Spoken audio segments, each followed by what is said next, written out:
တော့ကထွန်ရဲ့စားတော့တဲ့လေသမားတယောက်ဟာသူ့အိမ်ကနွားတစ်ကောင်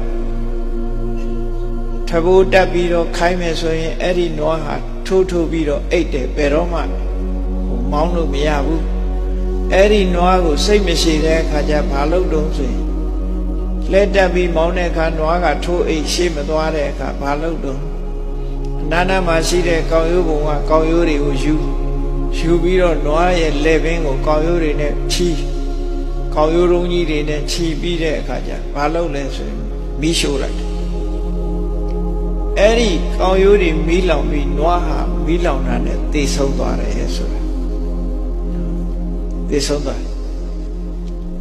လဲသမားတယောက်ဟာနွားတစ်ကောင်ကိုအဲ့ဒီလိုတတ်ခဲ့တယ်သူကအဲ့ဒီလိုတတ်ခဲ့သည့်အတွက်ကြောင့်ဒီအကုသိုလ်ကအကျိုးပေးတဲ့အခါမှာသူကအပင်ငရဲကုံရောက်သွားသေးတယ်ငရဲပြန်လွတ်တဲ့အခါကျတော့ဘဝတိုင်းမီးလောင်ပြီးတော့လက်ပင်မှာမိကွင်းစွတ်ပြီးသေရတဲ့ဘဝတွေများတယ်နောက်ဆုံးမှသူ့ဘဝထင်ထင်ရှားရှားဇလန်းပေါ်သွားတာတော့ဘယ်မှာတော့ဆိုရင်ရဟန်းတော်တွေဟာခရီးသွားလာတဲ့အချိန်မှာရွာတရွာကိုရောက်ကြတယ်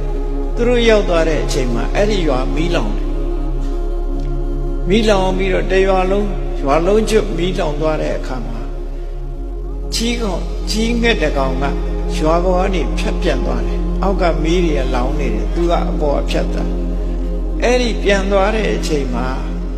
အိမ်ကနေပြီးတော့မီးလောင်တဲ့မိခွင်းလေးတစ်ခုကရှူးကနေတက်ပြီးတော့အဲ့ဒီကြီးကန်းရဲ့လက်ပင်ကိုသွားဆော့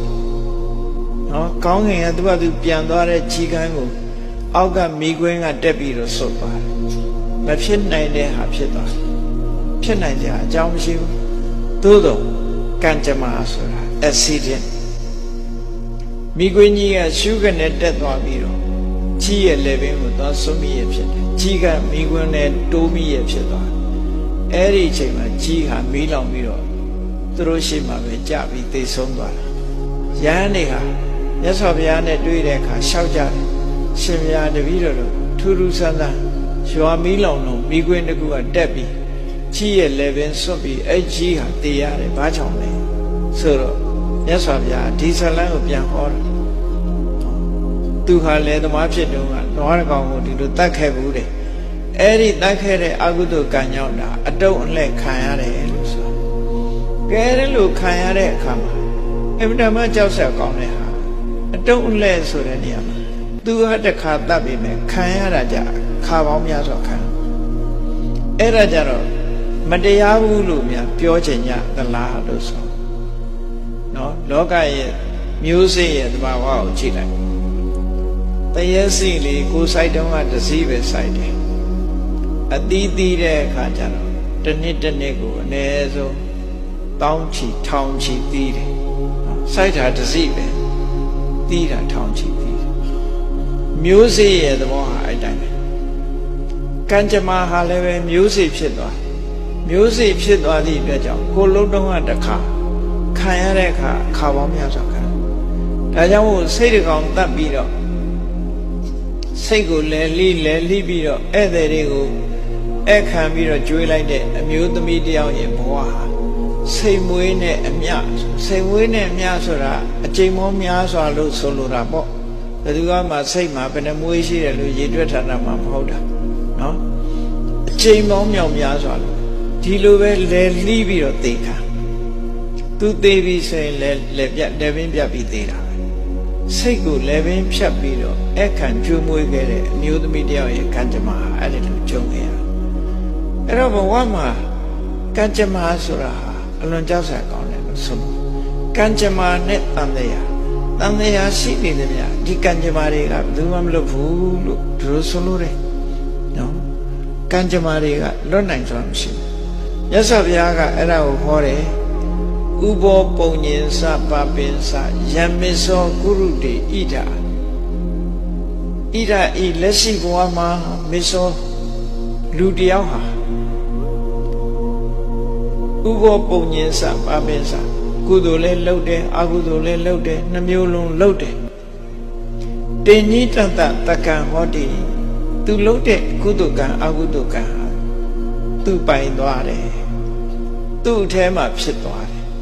ဒါပိုင်နေဆိုတဲ့သဘောကဘာလို့ဆိုရင်အစာတစ်ခုကိုစားလိုက်လို့ကိုယ်ပိုက်ထဲရောက်တယ်ကိုနဲ့ပဲပတ်သက်တယ်လေခဏကလှုပ်တဲ့လှုပ်ရဟာလည်းပဲကိုယ်တဏ္ဍမှာဖြစ်တဲ့အတွက်ကြောင့်ကိုယ်နဲ့ပဲသက်ဆိုင်တယ်သူများနဲ့မသက်ဆိုင်ဒါဟုတ်ဆိုလို့လေတင်ကြီးတတ္တတက္ကံဟောဒီဒါသူနဲ့သာသက်ဆိုင်သွားပြီသက်ဆိုင်တာကိုပြောတာနော်သက်ဆိုင်တာဆိုတာ responsible ကိုလို့ရင်ကိုပဲဥပမာလူတယောက်ဟာလူသတ်မှုသွားကျူးလွန်ရင်ဒီပြစ်မှုကသူ့စီလာသူနဲ့ပတ်သက်တာ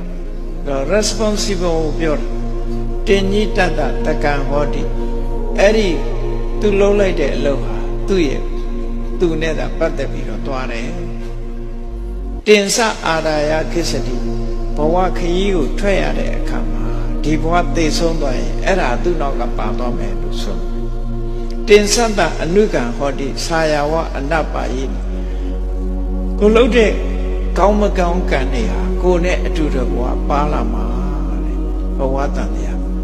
ရှောင်ပြေးလို့မရဘူးကိုလှုပ်ခဲ့တဲ့အလုပ်ဟာကိုယ်နဲ့အတူပဲရှိနေတယ်အမြဲတမ်းကိုယ်နဲ့အတူတကွရှိနေသည့်အတွက်ကြောင့်လူတွေဟာတယောက်နဲ့တယောက်မတူညီတဲ့သဘောတွေအသက်တိုးတဲ့လူကတိုးအသက်ရှည်တဲ့လူကရှည်ရုပ်ချောတဲ့လူကချောရုပ်ဆင်းရဲတဲ့ကျုပ်ဆိုးတဲ့လူကဆိုးပစ္စည်းဥစ္စာပေါ်တဲ့လူကပေါ်တယ်ဆင်းရဲတဲ့လူကဆင်းရဲတယ်ဆိုတဲ့ကွဲပြားခြားနားမှုတွေဟာဘယ်ဘုရားသခင်ကဖန်ဆင်းတာမှမဟုတ်ဘူးကိုယ်တိုင်လုပ်တာဘုရားသခင်ဖန်ဆင်းရင်ဘုရားသခင်အပြစ်တင်နေကြအောင်မယ်အခုအပြစ်တင်စရာမရှိဘူးဘယ်သူမပြုတ်မိမိကံကြမ္မာနဲ့တန်တရားဆက်ဆက်နေတယ်ဆိုဒီအမြင်မျိုးအဲ့တော့ဒီအမြင်မျိုးမြင်ထားခြင်းအပြင်